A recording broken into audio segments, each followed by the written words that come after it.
로 인하여서 비대면으로 예배드린다. 오늘 이렇게 대면 예배로 우리 성도님들 만나게 돼서 너무나 반갑고 기쁘고 감사할 따름입니다.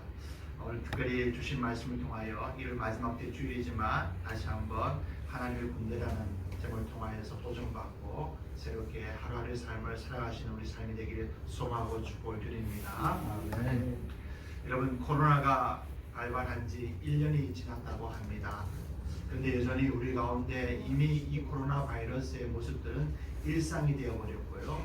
마스크를 쥐고 다니는 것도 일상이 되어버렸습니다. 어디 가나 항상 주의를 기울이고 손을 씻고 대화를 주의하고 심지어 여러 가지 면에서 많은 불편함이 있었지만 그럭저럭 그래도 은혜 가운데 1년을 버티고 보내어왔습니다. 감사한 것은 이제 백신이 개발되어서 이제 곧 접종을 시작한다고 하니까 다행입니다만 그래도 아직까지 시간이 많이 필요한 것 같습니다. 이럴 때 우리 그리스도인들은 어떻게 살아가야 할까요? 많은 분들이 고민하고 또 도전을 하고 결단할 줄 믿습니다. 여러 가지 방법이 있겠지만 그래도 우리는 믿음에 굳게 서서 세상은 비록 어렵다고 힘들다고 고통스럽다고 말하지만 성도들은 절대자 하나님 의지하고 그걸 믿는 믿음 가운데 회복되리라, 우리 고쳐주리라, 역사하실 것이다, 또 우리 교회 같은 경우 특별히 부흥케 하리라 라는 그런 믿음과 다짐으로 날마다 매일매일의 삶을 승리로 살아가야 될 줄로 믿습니다. 아무쪼록 그래서 오늘 특별히 오늘 이 사사기의 말씀을 통하여서 하나님의 군대로 우리가 담대하게 무장해서 주 앞에 서고자 해서 이 말씀의 은혜를 준비했습니다. 특별히 저는 오늘 이 시대의 모습을 바라보면서 우리 모든 성도들은 참으로 결단해야 된다라고 생각해 보았습니다. 그러면서 여호수아의 결단의 말씀 먼저 우리가 함께 읽고 오늘 말씀을 듣고자 합니다. 여호수아 24장 14절로 15절 말씀에 여호수아는 이렇게 그의 백성 앞에서 선언하였습니다. 그러므로 이제는 여호와를 경외하며 온전함과 진실함으로 그를 섬기라. 너희의 조상들이 강 저쪽과 애굽에서 섬기던 신들을 지워버리고 여호와만 섬기라. 만일 여호와를 섬기는 것이 너에게 좋지 않게 보이거든 너희 조상들이 강 저쪽에서 섬기던 신들이든지 또는 너희가 거주하는 땅에 있는 아모리 족속의 신들이든지 너희가 섬길 자를 오늘 택하라. 오직 나와 내 집은 여호와를 섬기겠노라. 아멘. 그렇습니다. 여러분, 오직 여호와를 섬기겠노라. 어떤 시대와 어떤 시기와 시련과 역경이 오더라도 우리의 신앙은 더욱더 견고해야 되고 오히려 그 세상적인 위기들이 우리의 신앙의 도전과 결단과 믿음과 신앙의 성숙의 시간으로 삼아가야 될 줄 믿습니다. 어떤 자가 그렇게 만들어갈 수 있을까요? 그것은 바로 하나님을 경외하며 온전히 그를 쫓고 그를 의지하는 자가 이 위기 속에서 더욱더 담대히 설 줄로 믿습니다. 그래서 신앙은 결단이라고 말씀드렸습니다. 그 결단은 평생 결단이지만 또 한편으로는요 매일매일 삶의 자리에서 결단하고 매일매일 고백하고 선포하는 가운데 삶을 살아가야 될 줄로 믿습니다. 오늘 하루도 주의 말씀 의지하여서 내일부터 시작되는 한 주의 삶도 매일매일 하나님과 더불어 그분의 말씀을 의지하여 결단하고 승리의 삶을 살아가시는 우리 모든 성도들 다 되시기를 주님의 이름으로 소원하고 축복을 드립니다. 아멘. 저는 오늘 이 사사기에 나오는 사사 중에 가장 많은 성경의 부분을 할애하여 소개되어 있는 기드온에 대해서 말씀하면서 이 시대에 하나님께서는 하나님의 군대를 세우시고 그 군대를 통하여 역사하고 계심을 다시 한번 발견하면서 도전을 받고자 하는 것입니다. 사사기는 우리가 잘 아는 것처럼 가나안 정복 전쟁과 지파별로 분배를 마친 후에 여호수아가 죽은 다음에 등장했던 이스라엘의 지도자들이었습니다. 그 지도자들의 기록이 바로 사사기의 기록이죠. 대략 주전 1390년에서 이스라엘의 초대 임금이었던 사울 왕이 등장할 때까지 주전 1050년까지 무려 340년 동안의 기록이 바로 사사기의 기록입니다. 성경에 보면은 사사기에는 12명의 사사 기록되어 있고 그 이후에 보면은 2명의 사사를 더 추가해서 모두 14명의 사사가 소개되고 있습니다. 온니엘, 에훗, 삼갈, 드보라, 기드온, 돌라, 야일, 입다, 입산, 엘론, 압돈, 삼손 그리고 마지막에 보면은 엘리와 마지막에 사사로 사무엘까지 모두 14명의 사사가 소개되고 있습니다. 하나님은 사사들을 각 지역에 세우셔서 여전히 하나님의 통치를 이어가셨습니다. 사사기 2장 16절에 보시면 여호와께서 사사들을 세우사 노략자의 손에서 그들을 구원하게 하셨으나 라고 소개하고 있습니다. 사사를 세운 이유는 간단합니다. 하나님께서 이스라엘을 노략하는 자로부터 구원하시게 하여 세우셨다라고 말합니다. 사사들은 그 원어적인 의미는 쇼페팀이라는 단어인데요, 판결하는 사람이라는 뜻입니다. 이들은 왕정이 시작되기 전에 이스라엘을 다스렸던 통치자였습니다. 하나님께서 불러 세우신 구원자들이었습니다. 그래서 이스라엘에서 진정한 구원자는 그 사사들이 아니라 사실은 사사들을 세우신 하나님이심을 그들로 보여주기 위하여 이들을 하나님께서는 들어서 사용하신 것입니다. 참으로 이들은 중요한 이들이 아닐 수가 없었습니다. 그러나 아쉽게도 문제는 이스라엘 백성 가운데 있었습니다. 이스라엘 백성들은 하나님의 사람인 사사들에게도 때로는 순종하지 아니하였고 오히려 다른 신들을 따라가 음행을 저질렀고 조상들의 폐역한 길로 행하였습니다. 결국 그럴 때마다 하나님께서는 그들을 책망하셨고 징계하셨고 이웃에 있는 여러 족속들에게 그들을 붙이셔서 고난과 환난을 통하여서 그들 가운데 그들의 징벌로 고통 가운데 머물게 하셨습니다. 그러자 그들이 다시 한번 하나님을 향하여 회개하고 구원을 요청할 때 하나님께서는 다시 사사를 세우셔서 그들을 구원해내셨습니다. 이런 반복된 내용들이요 모두 한 7차례 정도 반복이 됩니다. 그만큼 이스라엘 사람들은 문제가 있었죠. 가난했죠. 좋을 때는 하나님 섬기고 그냥 좀 먹고 좀 살만하면 하나님 잊어버리고 우상 섬기고, 여러분 이것이 어쩌면요 폐역한 인간의 모습이 아닐까요? 하나님을 제대로 섬기지 못하는 이 폐역한 인간들의 모습이 바로 그런 모습이라고 말씀드릴 수가 있습니다. 그런 가운데 그럼에도 불구하고 하나님이 여전히 이스라엘을 사랑하셔서 구원자로 이 사사를 세우셔서 하나님의 일을 이루어 가신 것을 우리는 기억해 볼 수가 있습니다. 참으로 여러분 안타까운 것은요, 많은 위기들 가운데 이런 분들이 참 큰 위기예요. 어떤 위기냐면은 위기를 위기로 모르는 사람들이 위기라는 거죠. 어려운 말이죠 여러분들. 지금 다 어렵다고 얘기하죠. 힘들다고 말합니다. 나는 힘들지 않아, 아무런 문제가 없어 라고 말하는 사람. 정작 주변의 분들은 그분을 보면 참 어렵다, 힘들다, 위태위태하다 하는데 본인은 난 그렇지 않아, 괜찮아, 아무런 문제가 없어 라고 말하는 분이 가장 큰 위기의 삶이 아니겠습니까? 어쩌면 이스라엘 모습이 그랬다고 볼 수가 있습니다. 그들은 배교할 때 아무렇지도 않은 듯, 그죠? 그렇게 하나님을 버리고 우상신에 절했던 그런 모습이 아니었습니다. 어쩌면 여러분 오늘 이 시대도 마찬가지입니다. 위기의 시대로 말하는데 나는 괜찮아, 아무런 문제가 없어, 난 시간 잘 지키고 있고 열심히 봉사하고 있고 충성하고 있어, 우리 사업은 잘 되고 있어 라고 하는 분들이 있다면 어쩌면 우리 보기에는 참 이상하다, 그분 잘 모르는 분 같은데 진정한 위기가 없는 분 아닌가 라고 우리는 생각해 볼 수가 있는 것이죠.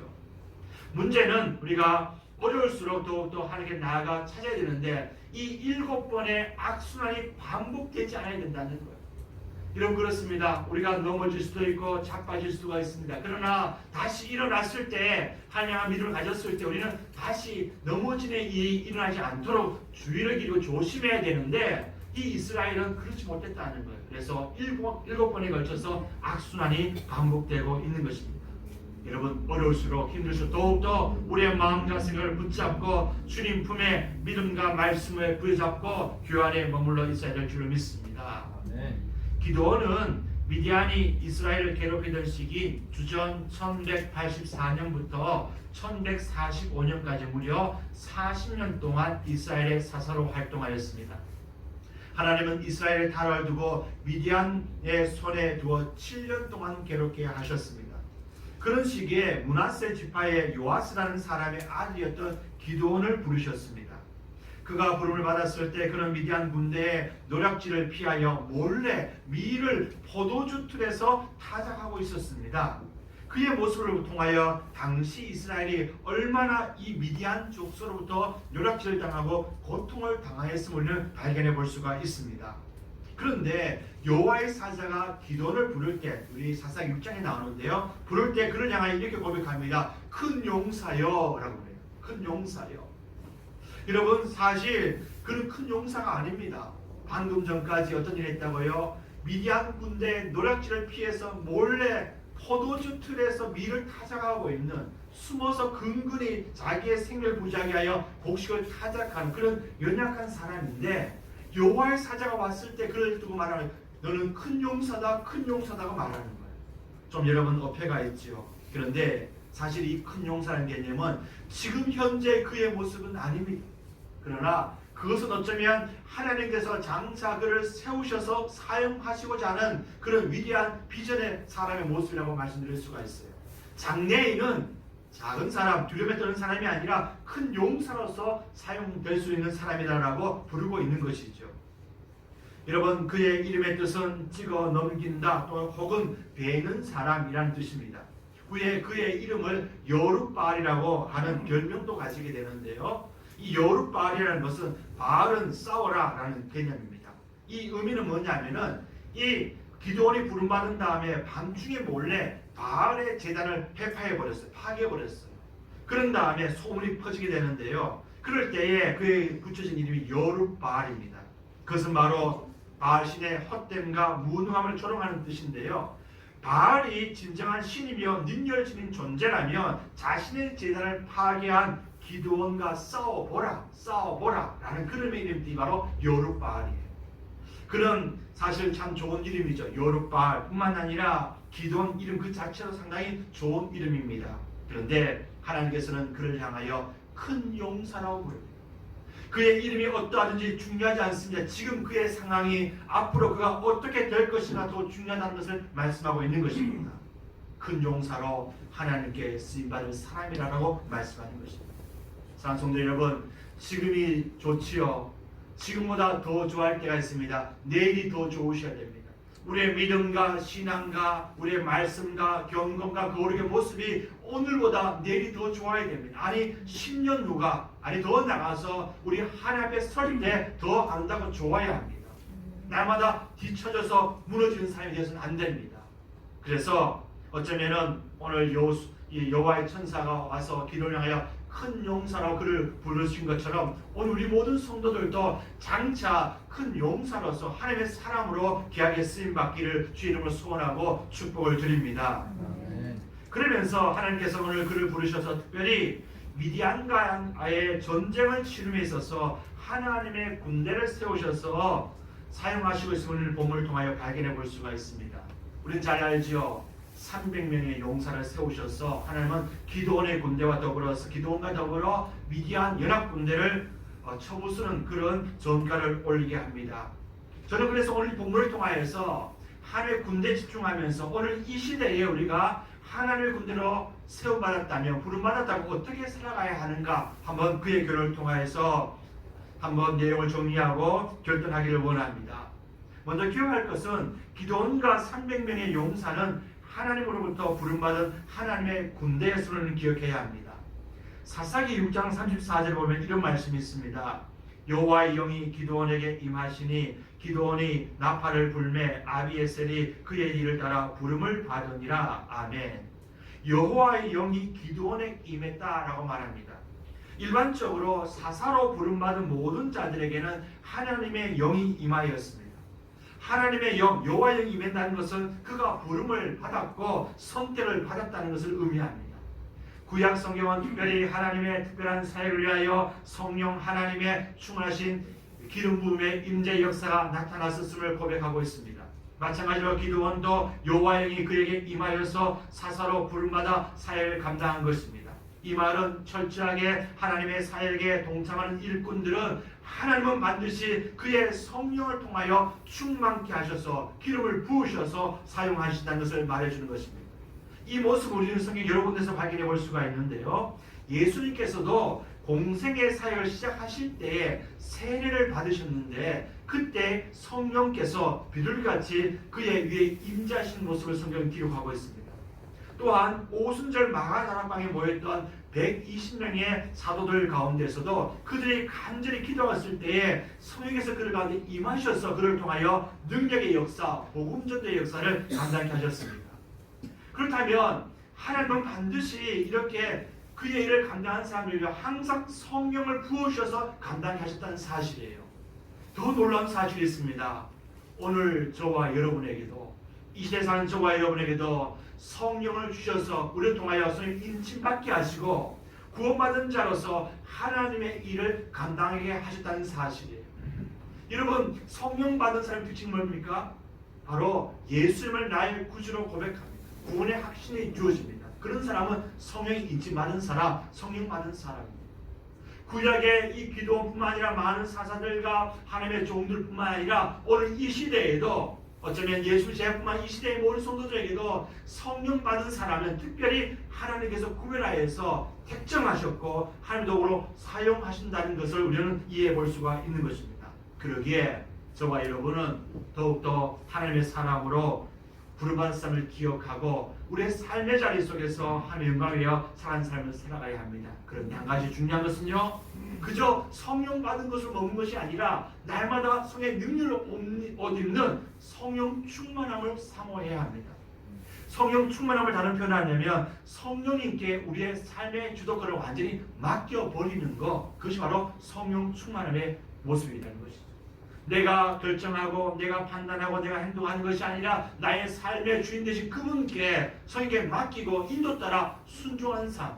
그러기 위해서 어떻게 할까요? 날마다 성령님 나에게 오시옵소서, 충만하게 채워주옵소서, 나를 인도해 주세요. 나의 육체의 소욕과 의지와 온갖 교만함과 모든 죄를 태워버리시고 나를 자유케 하시고 성령의 도구로 나를 사용해 주세요라고 자신을 비우는 마음으로 성령을 초대할 때 우리 날마다 성령 충만함을 경험할 수가 있는 것입니다. 오늘 그래서 성경은 기도원뿐만 아니라 사실상 300명의 모든 용사들도 모두 다 하나님으로부터 택함 받았고 인침받았기 때문에 성령으로 인침받은 사람이라고 말씀드릴 수가 있습니다. 그러면서 오늘 본문을 보시면 이렇게 말씀하고 있죠. 오늘 본문 7장 2절에 이렇게 말합니다.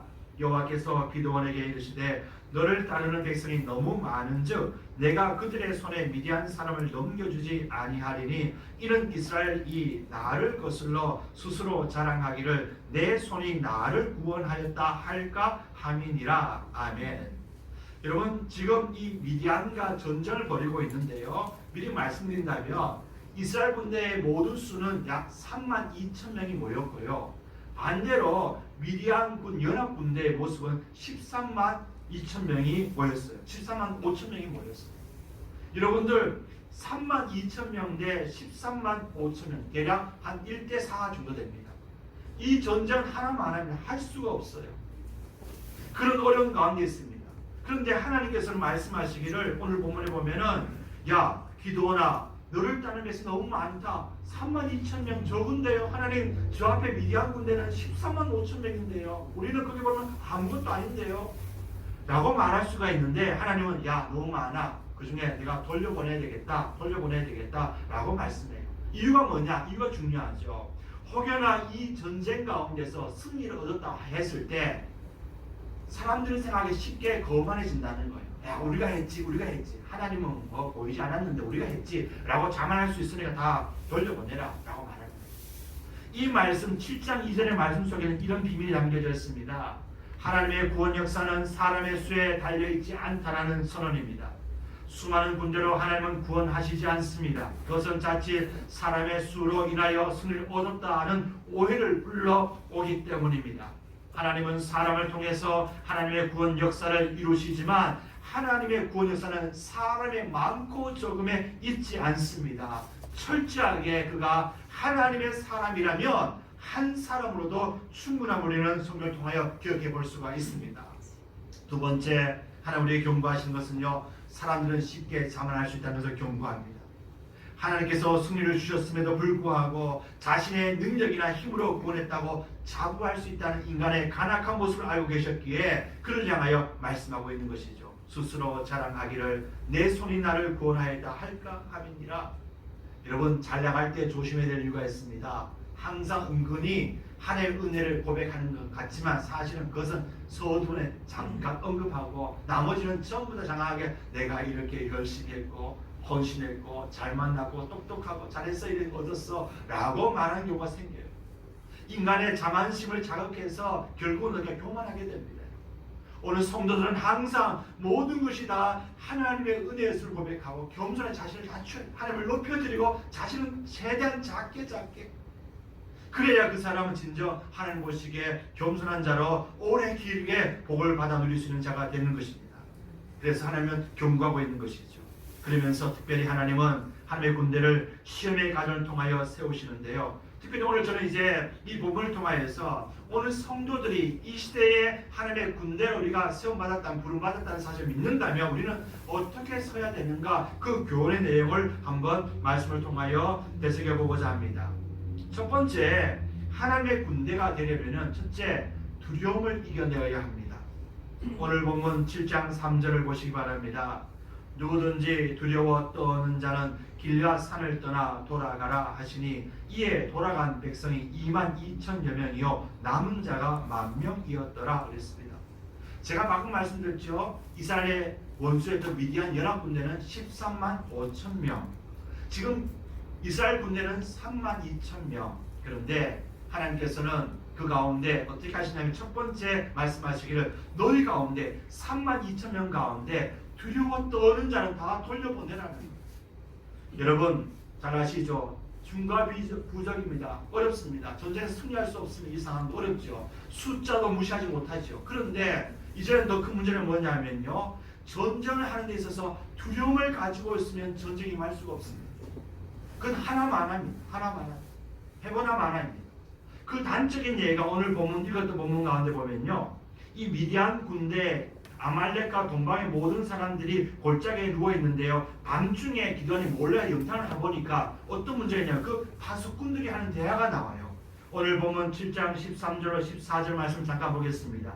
기도원이 그곳에 이른즉 어떤 사람이 그의 친구에게 꿈을 말해 이르기를 보라 내가 한 꿈을 꾸었는데 꿈에 보리떡 한 덩어리가 미디안 진정으로 굴러 들어와 한 장막에 이르러 그것을 쳐서 무너뜨려 위쪽으로 엎으니 그 장막이 쓰러지더라. 꿈을 꿨다는 얘기죠. 14절입니다. 그의 친구가 대답하여 이르되 이는 다른 것이 아니라 이스라엘 사람 요아스의 아들 기드온의 칼이라. 하나님이 미디안과 그 모든 진영을 그의 손에 넘겨주셨느니라 하더라.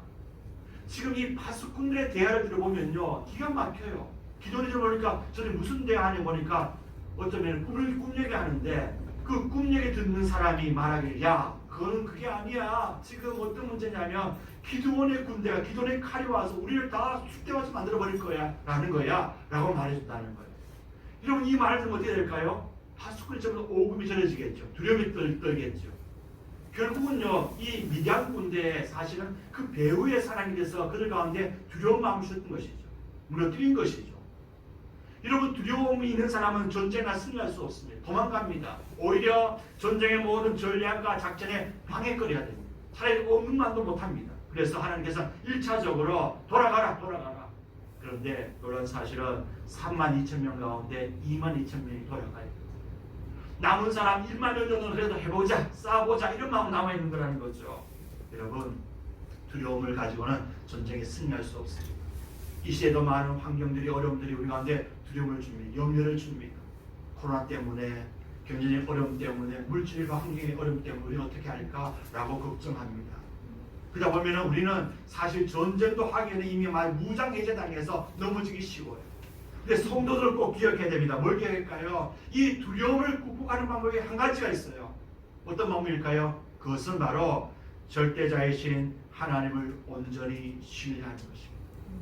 그분의 말씀과 약속을 부여잡는 것입니다. 그분을 의지하는 것입니다. 그러면서 내가 사나 죽으나 모든이 주의 손에 있음을 고백하는 자는 결코 이 두려움으로부터 염려와 근심으로부터 자유할 수가 있습니다. 하나님은 우리와 함께 하시며 역사하십니다. 그 믿음을 가진 자는 이 두려움을 떨쳐버릴 수가 있는 것입니다. 이것이 바로 하나님의 군대인 오늘 이 시대의 사람들에게 요청되고 있는 어쩌면 하나님의 사람의 귀한 모습이라고 말씀드릴 수가 있습니다. 우리가 잘 아는 말씀처럼 요한 1서 5장 4절 말씀에 무릇 하나님께로부터 난 자마다 세상을 이기느니라. 세상을 이기는 승리는 이것이니 우리의 믿음이니라. 히브리서 11장 6절 말씀에 믿음이 없이는 하나님을 기쁘시게 하지 못하나니 하나님께 나아가는 자는 반드시 그가 계신 것과 또한 그가 자기를 찾는 자들에게 상 주시는 이심을 믿어야 할지니라 그랬습니다. 믿음으로 이긴다. 누굴 믿느냐고요? 하나님을 믿는 것입니다. 하나님을 신뢰하는 것입니다. 그것이 진정한 이 어려움과 위기 가운데 전쟁의 시련 가운데서도 승리할 수 있는 두려움을 떨쳐버릴 수 있는 유일한 무기인 것을 기억하면서 날마다 우리가 든든히 그분을 신뢰함으로 서서 그분의 능력의 말씀을 믿고 의지함으로 두려움을 떨쳐버리시는 우리 모든 성도들 다 되시기를 주의 이름으로 소원을 드리고 권면을 드립니다. 두 번째 오늘 부분에 보면은 하나님의 시험이 있었습니다. 하나님의 군대는 반드시 하나님의 시험을 통과해야 합니다. 오늘 보면 4절로 8절까지 말씀은 하나님의 시험의 과정이 나오는데 특별히 하나님께서는 이 1만 명의 남은 군대를 물가로 보내어서 사람을 따로따로 세로 구별해라고 말합니다. 어떤 사람은요 물가에 가서 물을 먹고 싶으니까 개가 하려는 것 같이 혀로 물을 핥아먹는 사람과 그냥 물을 끓고 마신 자를 구별해라 라고 말해요.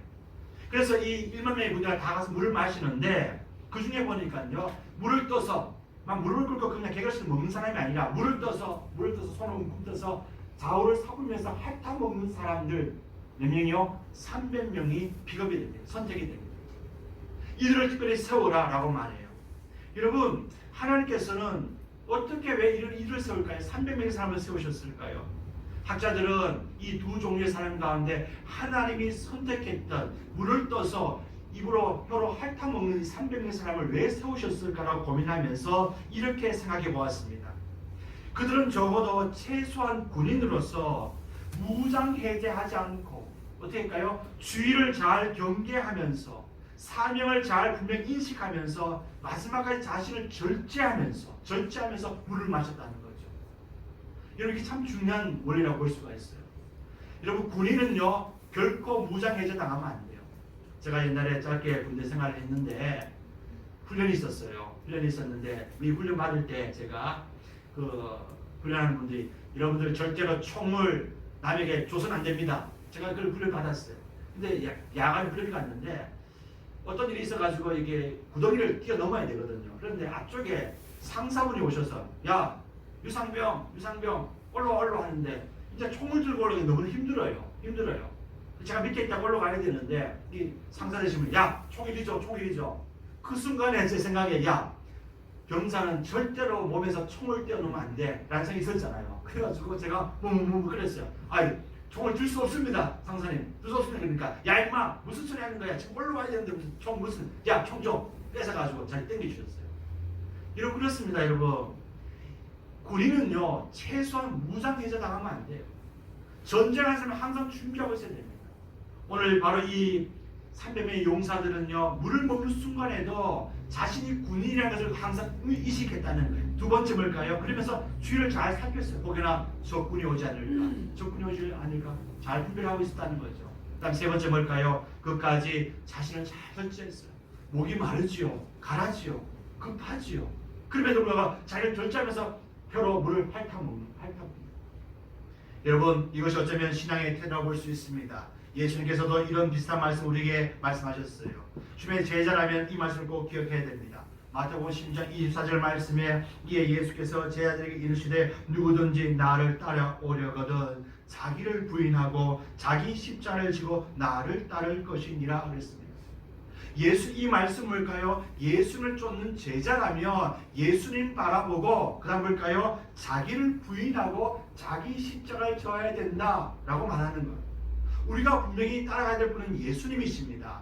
그런데 중요한 것은 뭘까요? 나를 잘 절제하고 부인하고 내 몫에 십자가 짊어지고 가야 되는 것입니다. 다 내 편견치고 가는 것이 아닙니다. 내게 주어진 직분과 사명과 그 부르심의 일들에 대해서 우리는 충성하면서 더 중요한 건 뭘까요? 자기를 부인하는 거예요. 지금 나는 종입니다. 나는 병사입니다. 나는 그냥 일꾼에 불과합니다. 라는 의식을 가지고 나는 일하겠다는 다짐으로 주의 길을 쫓아가야 된다고 말씀하고 있는 것입니다. 이것이 바로 하나님께서 요구하시는 하나님의 군대, 이 시대도 마찬가지입니다. 우리의 대장 예수님 따라갈 때 항상 자기 절제, 자기 부인 쉽지 않습니다. 자기를 낮추고 심지어 용맹함과 종신무장과 사명감을 불타오르면서 사명을 감당해야 하는 것입니다. 이 시대에 그런 삶을 살아가는 우리 모든 성도들이 다 되시기 바랍니다. 또 한 가지는 하나님의 시험의 과정을 통과하셔야 돼요. 그것은 뭘까요? 혹독한 훈련의 과정을 이겨내셔야 돼요. 여러분 신앙 훈련을 통하여 우리는 더욱더 주의 사랑을 받으면서 갈 수가 있습니다.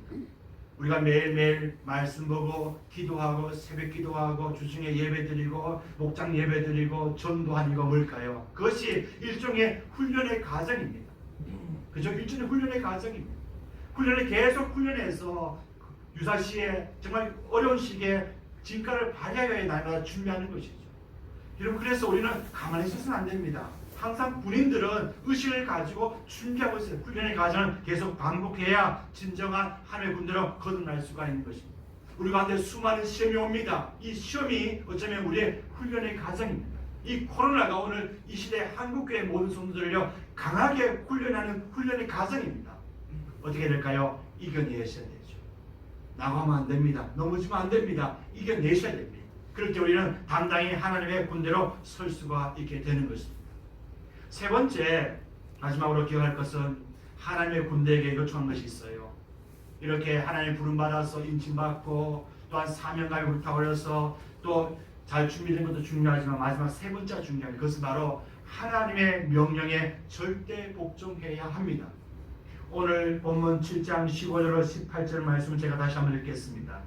기드온이 그 군과 해몽하는 말을 듣고 경배하며 이스라엘 진영으로 돌아와 이르되 일어나라, 여호와께서 미디안과 그 모든 진영을 너희 손에 넘겨주셨느니라 하고 300명을 세대로 나뉘어 각 손에 나팔과 빈 항아리를 들리고 항아리 안에는 횃불을 감추게 하고 그들에게 이르되 너희는 나만 보고 내가 하는 대로 하라 하되 내가 그 진영 근처에 이르러서 내가 하는 대로 너희도 그리하여 나와 나를 따른 자가 다 나팔을 불거든 너희도 모든 진영 주위에서 나팔을 불며 이르기를 여호와를 위하라 기드온을 위하라 하라 하니라. 아멘.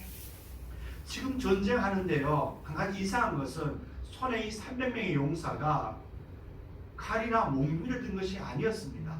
뭐라고요? 횃불을 들고 그 속에 또한 뭘까요? 항아리를 들고 그 횃불을 감추고 서서 나가는 거예요. 이게 여러분이 전쟁한 사람의 모습이 아닙니다. 놀라운 것은요 이런 가운데 이렇게 하라 하시면서 결국 우리가 잘 아는 것은 전쟁에 승리하게 돼요. 뭘까요? 그 중에 가장 중요한 이유가 뭘까요? 그것은 바로 하나님의 명령대로 따랐을 때 승리할 수 있음을 발견해 볼 수가 있습니다. 이미 하나님께서는 적진의 배후 위에 두려운 마음을 주셨어요. 이미 시작하기 전에 이미 미디안 군대의 마음이 흩어져 있어요. 두려움의 가운데 있었습니다.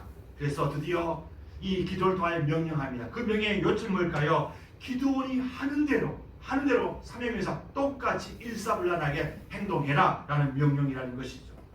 한 손에 항아리를, 한 손에 나팔과 빈 항아리를 들고 항아리에 횃불을 감춘 다음에 이 300명의 군사들은 그 적진을 향하여 달려나갑니다. 그들에게 말합니다. 너희는 나만 보고 내가 하는 대로 하라. 내가 그 진영 근처에 이르러서 내가 하는 대로 너희도 그리하여 나와 나를 따르는 자가 나팔을 불면 나팔을 불고 그 다음에 소리를 치면 소리쳐라. 어떤 소리를 치냐? 여호와를 위하라, 기드온을 위하라라고 선포해라고 말하는 것입니다. 기드온이 선봉에 서서 그의 모습대로 똑같이 따라 행하라고 명령합니다. 그것은 일사불란한 행동이자 선포였습니다. 전적인 명령에 따라 300명의 용사를 일사불란하게 행동하라는 것입니다. 군인의 가장춘, 군인의 생명은 명령에 복종하는 것입니다. 하늘 군대도 우리의 하나님의 명령에 절대 복종하는 것입니다. 일사불란하게 흐트러진 것이 신속하고 정확하게 앞에 선 대장의 모습을 본받아 행하고 외치는 것이 중요하다는 것입니다. 여러분, 우리 인생에 우리 삶에 대장이 계셔요. 누굴까요? 바로 예수 그리스도이십니다. 예수 그리스도의 병사라면 우리는 당연히 예수님의 명령 따라 그분의 모습 따라 그대로 일사불란의 행동으로 옮겨야 하는 것입니다. 절대 순종의 삶을 살아가야 하는 것입니다. 교회의 머리는 예수 그리스도이십니다. 그분의 가르침 따라 순종해야 하는 것입니다. 그 명령 따라 복종하고 달려나가야 하는 것입니다. 그럴 때 우리는 내가 죽고 오직 예수만 살게 되는 것입니다. 빌립보서 1장 20절로 21절 말씀에 사도 바울이 이렇게 고백하지요. 나의 간절한 기대와 소망을 따라 아무 일에든지 부끄러워하지 아니하고 지금도 전과 같이 온전히 담대하여 살든지 죽든지 내 몸에서 그리스도가 존귀하게 되게 하려 하나니 이는 내게 사는 것이 그리스도니 죽는 것도 유익함이라 그랬습니다. 오늘 하나님의 자녀들, 하나님의 군대인 성도들은 마지막에 외칠 것이 있습니다. 철저하게 예수 그리스도의 삶을 살면서 더불어서 어떤 삶을 살아야 될까요? 그것은 마지막에 바로 여호와를 위하라, 기도를 위하라라는 말씀처럼 야훼 만세, 기돈 만세를 외치라고 말씀하고 있습니다. 그것은 곧 모든 영광을 하나님께, 호사나 다윗의 자손이여라고 외치라고 말하는 것입니다. 하나님의 전쟁에서 승리는 당연한 것입니다. 승리를 주신 오직 하나님과 그의 아들 예수 그리스도를 향하여 영광을 돌리는 것이 우리의 최종 승리의 목표라는 것을 우리는 기억해야 합니다. 이 모든 고백은요, 장군에게 돌리는 영광인 것입니다. 오직 하나님께 영광을 돌리는 것입니다. 이것이 바로 개혁교회와 우리 모든 성도의 최고의 영광과 최고의 찬송이 되는 것입니다. 이것이 바로 하나님의 군대인 것입니다. 말씀을 정리해 보겠습니다. 오늘 주신 말씀처럼 이 시대에 하나님은 하나님의 군대를 세우셔서 지금도 역사하고 계십니다. 그렇다면 이 시대에 하나님의 군대는 누굴까요? 바로 저와 여러분입니다. 이 땅에 있는 모든 교회가 하나님의 군대입니다. 하나님의 군대는 분명히 두려움을 떨쳐버리고 오직 주를 의지하고 신실하게 의지하고 잘 훈련되어서 우리의 목표를 분명히 바라보고 온갖 세상의 작은 것을 분별하면서 승리를 향하여 날마다 전쟁하는 삶을 살아가야 합니다. 그저 평범하게 여러분 예수 믿다가 죽으면 천국 가면 되겠지라는 아니라는 생각을 가지면 안 됩니다. 우리는 날마다 싸우는 군대로서 삶의 자리에서 어디든 간에 시험과 역경을 통과하고 승리의 계기를 하나님의 영광을 위하여 예수 그리스도의 영광을 위하여 사는 삶을 살아가야 될 줄로 믿습니다. 오늘도 철저하게 우리의 대장이신 예수 그리스도를 바라보고 그의 모습처럼 그대로 본받아 그의 가르침대로 작은 예수로서 삶 가운데 살아가시는 승리에 가시는 모든 주의 백성들이 다 되시기를 주님의 이름으로 거면하고 축원을 드립니다. 아멘. 기도